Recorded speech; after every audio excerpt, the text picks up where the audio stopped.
안녕하십니까. 우리 원어 통론, 오늘은 신약 원문 통론인데요. 복기 두 번째 시간이죠. 구약 원문 통론이랑 신약 원문 통론을 이제 교차해서 쭉 공부해 나가려고 하고 있는 중인데요. 어저께 첫 시간 했는데 그것에 대한 복기예요, 복기. 이걸 또 처음 보시는 분들도 이게 복기가 뭔지 또 생각이 안 나요. 복기는 이거 바둑에 있는 거잖아요. 바둑을 한 판을 둔 뒤에 이겼든 졌든 다시 놓아가면서 처음부터 놓아가면서 중요한 부분들, 잘된 부분, 잘못된 부분들을 서로 의견을 교환해서 더 기력 향상에 도움을 주면서 영원히 남길 그 명곡을 향한 공부예요. 요즘은 이제 인공지능이 있어서 정말 절대 권위처럼 사람들이 그것을 다 이해할 수도 없지만 또한 받아들이기 어려운 부분도 있지만 그렇게 복귀하는데 무지하게 도움 주기 때문에 프로 기사들이 실력 차이들이 별로 없어요. 그러니까 건강하고 집중력 있고 젊으면은 타이틀을 따기가 쉬운 때가 됐어요. 물론 타고난 기재도 있어야 되겠지만 아무튼 시대가 모든 방면에 대한 것이 인공지능이 제압해서 인공지능이 아주 우상의 아주 지름길로 악용될 가능성이 100% 있는 때를 맞이하고 있어요. 그럼 사람이 강팍해지는 거예요. 더러워진단 말이에요. 성경을 뽀개버리고 성경을 공격하는 자들이 된단 말이에요. 그러니까 우리가 무슨 기계 문명, 물질 문명을 정말 절제력을 지니면서 잘 하셔야 됩니다. 요즘은 정말 예측 불허 일들이 너무나 많이 벌어지고 사람들이 강팍하기 때문에 사람 조심하라고 하잖아요. 말세. 사람 조심하라고. 그러니까 무한한 긍휼을 베풀되 조심하라는 말이에요. 참 그게 너무나 중요하죠. 자, 우리가 첫 시간은 구약 원문 통론을 복기를 해봤는데요. 거기서 세 가지 원문을 통론으로 전체를 공부하는 데 있어서 바깥의 부분, 바깥에 관련된 공부, 연구를 어떤 것을 해야 되나 하는 거 크게 세 가지를 말씀드렸습니다. 오늘은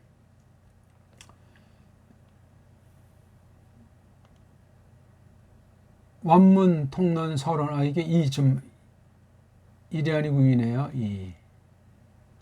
요 앞에 거는 이제 밖의 부분, 그 다음에 요거 두 번째 서론은 안에 원어 성경 본문 자체를 놓고 어떤 부분을 우리가 따져봐야 될 것인가, 생각해야 될 것인가 하는 걸 세 가지로 압축했어요. 먼저 밖의 부분 한번 보면 문사철과 해석 원리, 주경학과 교육학이 선포로 나타난다. 원문 비평과 번역에 딸린 문제, 이렇게 했습니다. 그런데 여기서는 계시관, 너무 중요해요. 계시와 특별계시로서 이 성경, 이 관계를 잘 알아야 그 다음 해석, 선포하는 그 해석의 가능성이, 타당성이 대두되는 거예요. 계시가 뭐냐? 근본 뜻, 그 다음 성경이 어떻게 오늘날 계시냐? 이제 다른 계시는 없다고 하지 않습니까? 창조 자체 가운데 경륜과 하나님의 뜻 펼침이 전부 다 그게 계시로 이루어졌었는데 얼마나 지났는지 모르지만 첫사람들이 꼬꾸라진 바람에 모든 기능이 중단됐어요. 그냥 있죠. 사람도 저주받았지만 살지요. 그런 상황이에요. 굉장히 참 예측불허이고 아슬아슬하고 이게 살아있다라고 말할 수도 없는 것이고 하나님이 지으신 만물들이 참 이게 재구실들을 못하니 사람을 공격하고 사람이 또 그 자연계를 파괴하고 악순환이 계속돼서 지금 온 지구가 몸살을 한다. 그런 연구 발표도 있습니다.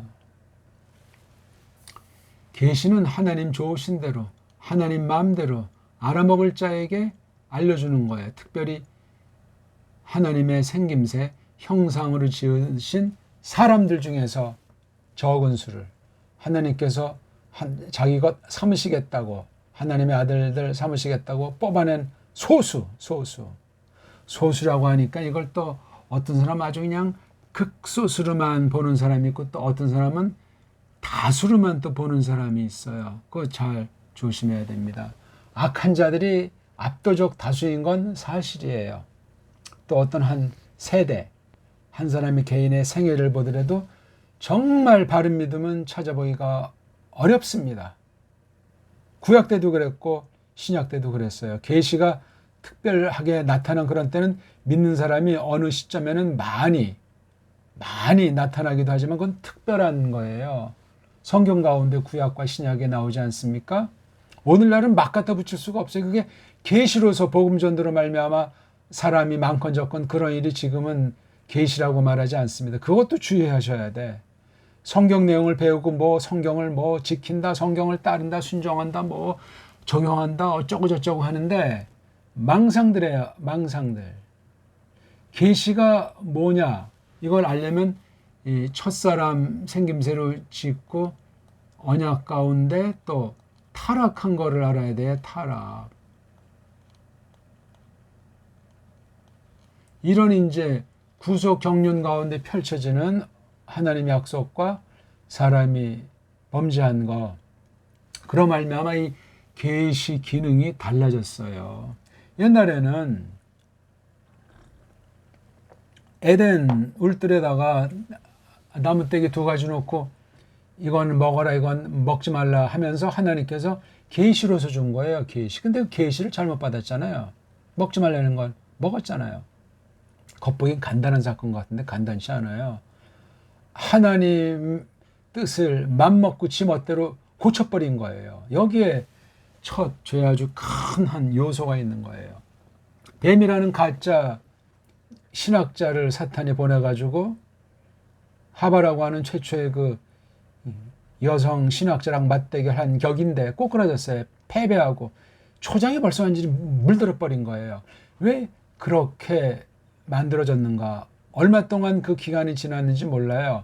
아담 갈비로 만들어진 뒤에 얼마나 세월이 지났는지 1차 아담한테 배웠고, 그 다음 또 때로는 아담과 하바 같이 있을 때 하나님께서 계시하셨을 거로 미뤄 짐작할 수 있는 거예요. 혹시 하바만 있을 때 따로 했나? 그건 좀 생각해 봐야 돼요. 왜냐하면 머리와 도움의 관계라는 것이 머리로부터 흘러서 도움으로 진리가 내려가는 것이 교회 머리이신 예수님을 통해서 우리가 그 교회가 예수님의 생명의 말씀을 먹고 자란다 하는 그 원리를 볼 때 그렇단 말입니다. 아무튼 머리가 대빵 중요한데 도움으로 말미암아 그 약점이죠. 그게 연약한 부분이었던 건데 그만 빵꾸가 나가지고 온 인류가 아담 안에서 죽었다, 범죄했다, 전적으로 무능하고 전적으로 타락했다 하는 사실을 오늘날 우리가 성경 말씀에서 찾아서 고백하는 거예요. 그렇게 믿지 않는 사람, 믿는다면서 그것을 못 믿는 사람들이 많은데 그건 믿음이 아니에요. 성경에 근거가 없는데 다른 믿음도 있을 수 있습니까? 아디아포라고 하죠. 어떤 중간에 해당하는 문제도 아니고 명백한 건데 그런 부분도 우리가 크게 조심해야 돼요. 아무튼 지금 계시관 전체를 말하려는 것이 아니고 계시가 어떤 것이다. 처음에니까 창조 가운데 나타난 거예요. 그렇죠? 창조 가운데 섭리게 다 하나님의 계시를 놓고 벌어진 일이었는데 이게 박살났어요. 그래서 계시가 중단됐어요. 새롭게 계시를 이제 하시는 거예요. 그게 이제 에덴 울들에서 쫓아낸 뒤에 하나님의 영원한 뜻 가운데 경영하시는 거예요. 그렇게 해서 이제 아담이 카인과 헤벨 낳고 카인이 헤벨 죽이고 또 쉐트를 낳고 쭉 해서 이제 흘러오고 아브라함과 모세를 거쳐가지고 마침내 신약의 마시아가 태어나는 그 흐름. 전부 다 성경 안에 써 있는 거는 아주 계시 중에서 계시들을 성령님께서 골라서 적었는데 이제 기록으로 마감을 한 거예요. 기록 계시로 문자 말글로 기록하지 않습니까? 그러니까 모세 앞에 계시가 있는데 모세가 기록을 한 거 굉장히 중요한 얘기예요. 그러니까 앞에 계시가 끝났는데 이걸 이렇게 해석해가지고 정리한 게 모세가 쓴 토라예요. 모세 오경이라고 일컬어지는 거죠.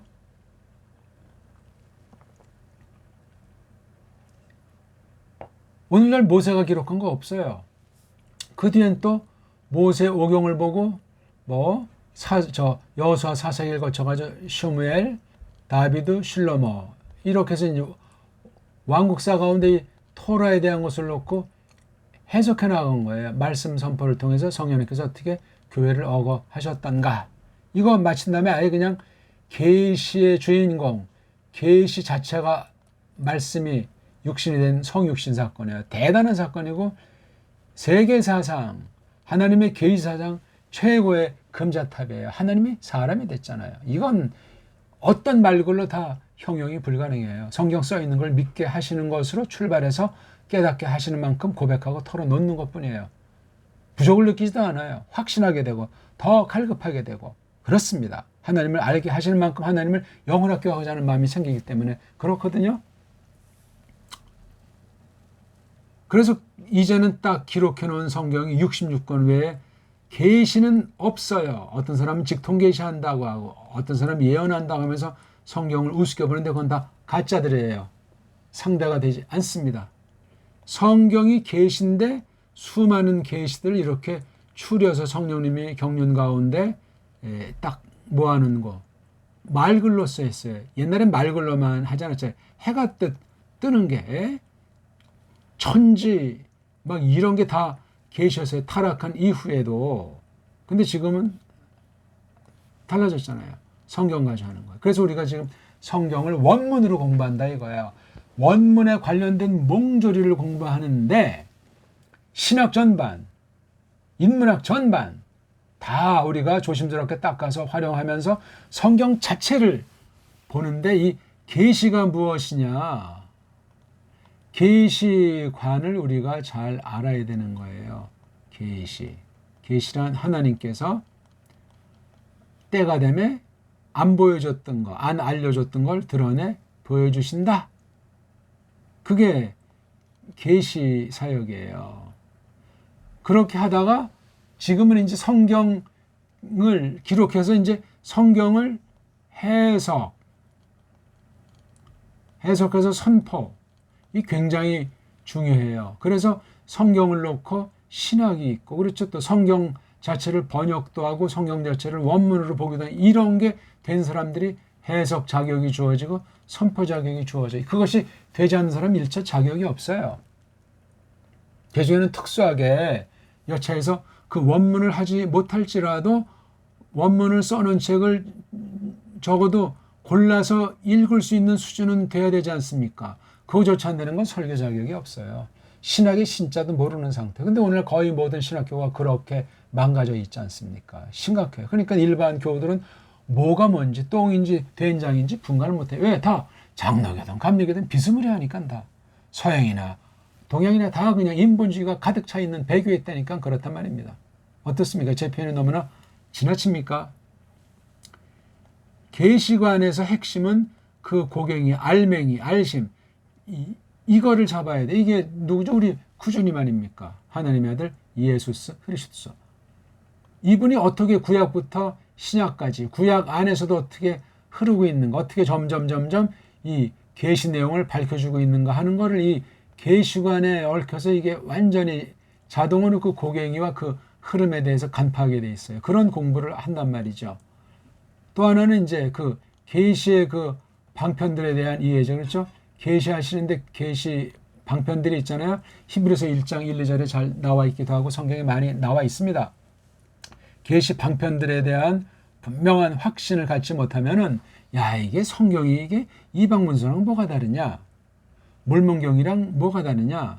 불경이나 꾸란이랑 뭐가 다르냐? 이런 많은 소리들이 있어요. 그걸 우리가 격파해 나가야 되고 변증해 나가야 되는데 뭐 안 따르면 그만일지라도 우리가 그걸 정말 걔네들의 그 상태를 놓고 성경 자체를 변질시키지 않고 다른 거 섞이지 않으면서 그걸 정말 깨달은 바를 격렬하게 증거해야 됩니다. 그런 면에서 이 언어 문자라는 게 최후의 계시방편인 말글 언어 문자로 써서 구약은 에베르말로, 신약은 헬레말로 되어 있다고 하지 않습니까? 이 두 언어가 어떻게 됐나? 이 상관 관계를 성경 원어 자체에서 연말을 해야 돼요. 어떤 말을 가지고? 우리나라 말 갖고 해야 돼. 이건 딴 나라 사람이 할 수가 없습니다. 불가능해요. 모든 나라 마찬가지예요, 그거. 그래서 이 성경을 놓고 히브리 헬라어를 놓고 이걸 가지고 이제 쭉 한 중간 단계로 헬란 말이랑 라틴이 있는 거예요. 이게 일종의 그 교리 언어, 그렇죠? 교리 언어. 물론 신학 작업을 한 거지만, 그래서 요 교리로서 헬라어랑 성경 계시 기록한 헬라어는 달라요. 이것 또한 모르면 이제 짬뽕이 되는데, 아무튼 이 헬렌이랑 라틴 두 개가 굉장히 중요해요. 이게 성경 원어, 그 다음에 교리 언어, 이 두 가지를 놓고 섭리 가운데 펼쳐진 게 독어, 불어, 영어, 3대 언어. 물론 다른 언어들도 있는데 독어, 불어, 영어. 지금 완전히 영어 단독 시대 아닙니까? 바벨 때 정도가 아니에요. 오늘날 영어의 위력이라고 하는 게, 영어의 속임이라고 하는 게 심각해요. 독불영. 이거 다 독일어 쓰는 애들은 독일 말로 했고 불란서에서 그렇게 원어 성경을 다뤘단 말이에요. 우린 이런 언어들을 다 망라하고 우리 언문, 우리 한문 가지고 해야 돼요. 반드시 그렇습니다. 한글 갖고 하는 게 아니에요. 한글이라고 하는 것이 이거 만든 애들, 주시경 석건이 일본 아이들, 그 다음에 미국 선교사들이 해가지고 한글을 망쳐놨다는 사실을 알아야 돼요. 무조건 비판하는 것이 아니라. 그래서 우리 옛날에 사투리 같은 토속적으로 쓰던 언문, 이건 이제 정음의 형태로 세종을 통해서 말했고, 그 다음에 그 이전부터 있는 우리 한문, 또 역시 세종 때 동국정문이라는 방식으로 세계 모든 언어를 한문으로 다 쓰고 읽을 수 있도록, 조선을 방문하는 모든 자들이 그렇게 할 수 있도록 하는 특별한 그런 경륜이 있었어요. 아무튼 이 언어가 뭐냐, 문자가 뭐냐. 오늘날 세계 언어학은 독불형, 특히 영어 석권하고 있잖아요. 독불형의 무대예요. 그러니까 취할 건 취하고 버릴 건 버려야 됩니다. 그걸 판단할 수 있는 건 우리 배달말, 배달 글자를 옛부터 있는 거, 정음 또는 정음 이전부터 기록되어 있는 것들을 잘 봐야 되고, 특히 이제 15세기 세종 당시 문헌에 많이 있는 거 다 연구를 해야 됩니다. 그렇게 해서 볼 때 이제 우리 개신교에서 1882년부터 이제 본격으로 성경을 이제 번역하기 시작해서 1887년에 존 러스 신약인 예수선교 전서가 끝났잖아요. 그 뒤에 구약이 나왔으면 좋았으련만 이러저러한 것 때문에 멈춰버렸어요. 얼만큼 했는지도 모르겠고, 또 이 예수선교 전서란 자체가 어떻게 됐는지 그 자료가, 번역의 자료가 남아있질 않아요. 심각한 문제예요. 그리고 이제 1906년에 새 판을 짠 거죠. 미국 중심으로, 언더우드 중심으로 해서 1906년에 신약, 1911년에 신구약이 나온 게 지금 우리가 말할 때 구역이 된 거예요. 왜냐하면 1938년에 신사참배 한 해예요.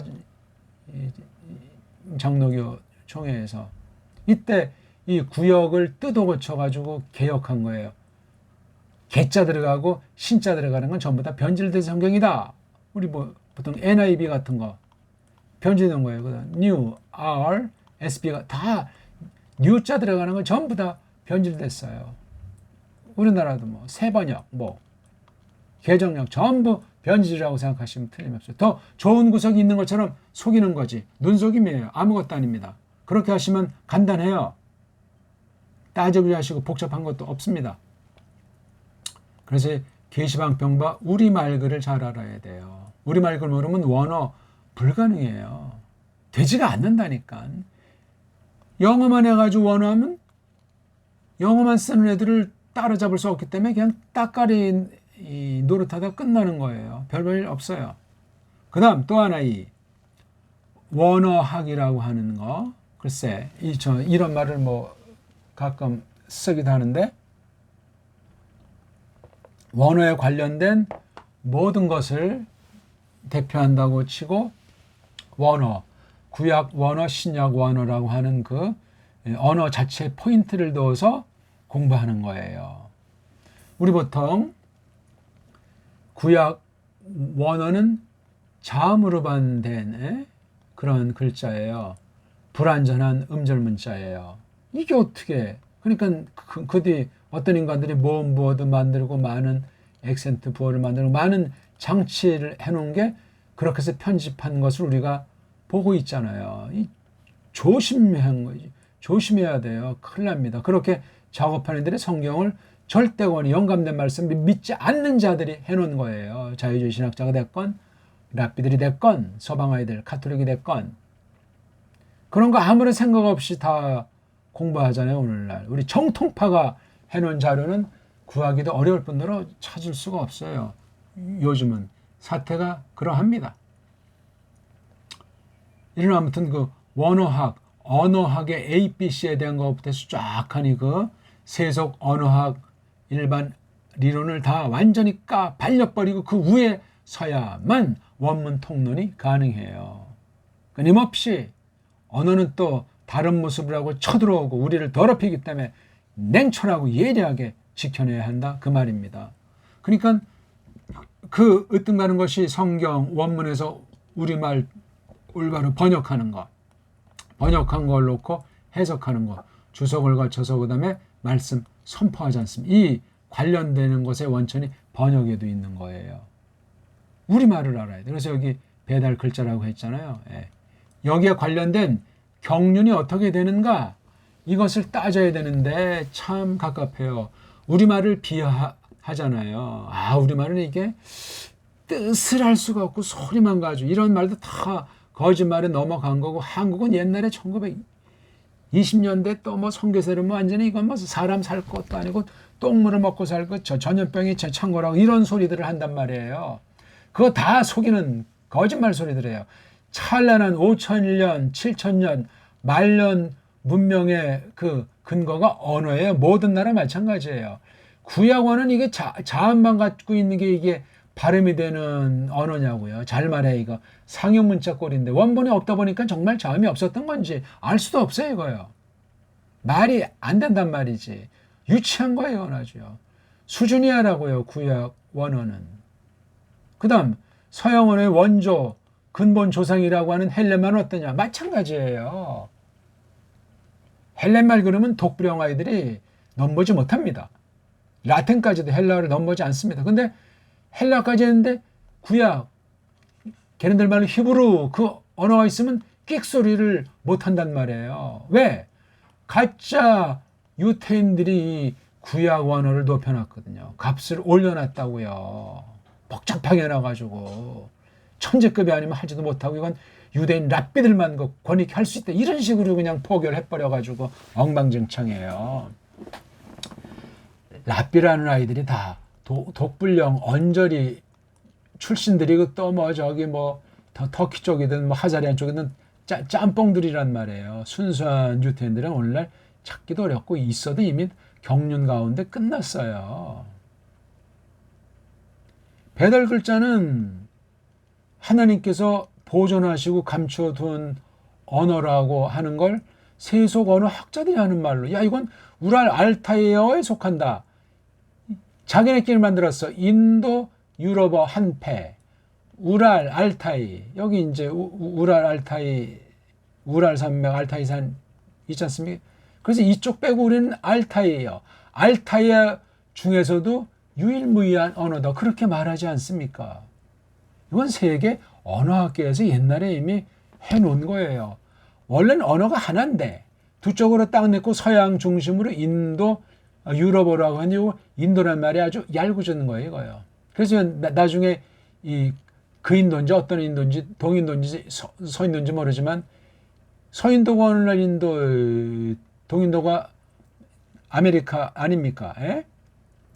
근데 여기 뭐 어떤 사람이 19세기 후반에 오랜 시간 걸쳐가지고 버머 사전을 만들었다고 하지 않습니까? 산스크리트 사전 말이에요. 어원 사전.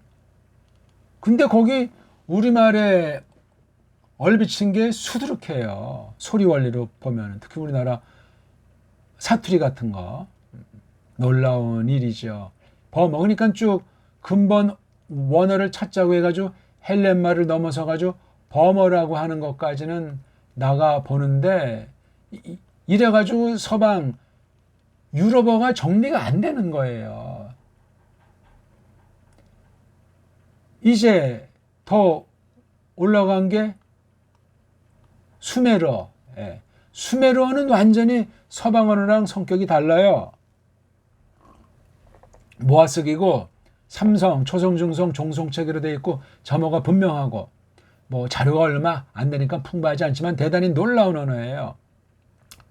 수메르가 바로 옛날에 고대 사회에서 BC 35세기 전후에 출발했다는데 우리로부터 흘러간 것으로 썰이 있지 않습니까? 그러면 이게 수메르 연구를 잘하면 이 중동, 저기 뭐예요, 아브라함 살던 곳 그 갈대아 우르, 그 다음에 저쪽 아카디안 나가서 저쪽 미츠라임, 에집트까지 이게 다 같은 언어의 물결로 보지 않습니까? 시간의 흐름과 지역의 차이 때문에 변천이 있어도 굉장히 중요한 것을 시사하고 있는 거예요.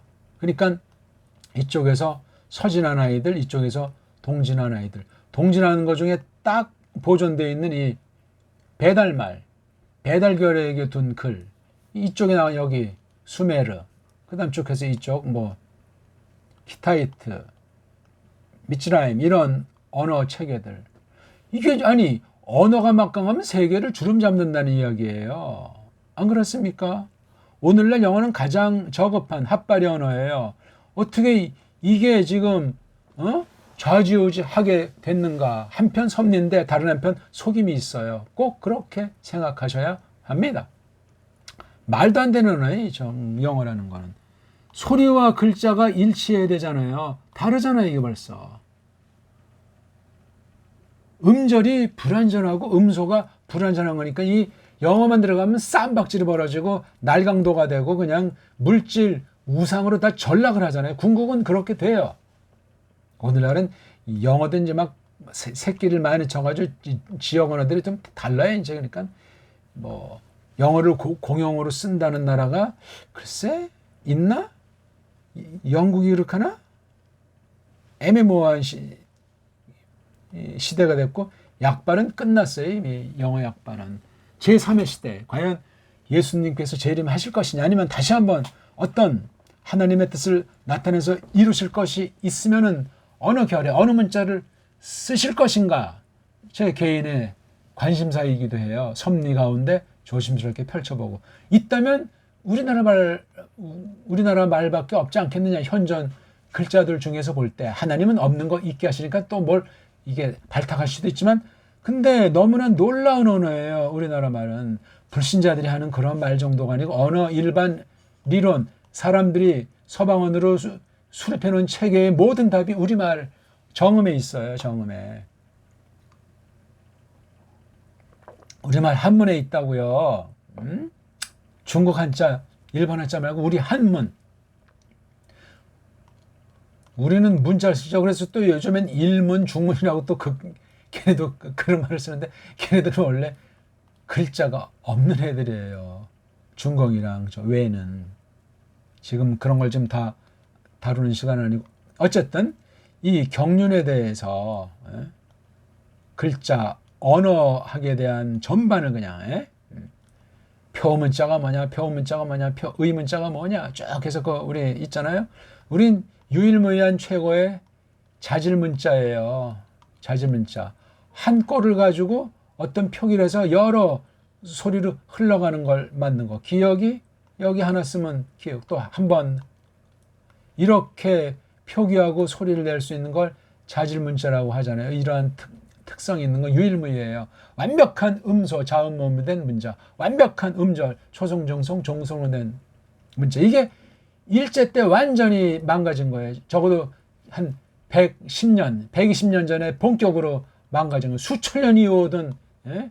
인류의 문화 유산, 문명사에 금자탑이 완전히 망가뜨려졌어요. 어찌할꼬 하나님의 뜻을 구해야 됩니다. 우리말 갈고 닦고 다시 원료를 찾아서 발전시켜야 돼요. 한글은 다 없애버리고 정음부터 일단 자료들이 있으니까 찾아서 이걸 발전시키고 가다듬어 나가는데 성경 번역이라고 하는 거. 이걸 또 잘 공부해서 원문 통론 통해서 바른 말씀 선포라고 하는 것이 나타나서 믿는 사람이 사명감이 투철한 가운데 이 땅에서 소금과 빛이라는 사실을 증거해야 되겠다. 그 말입니다.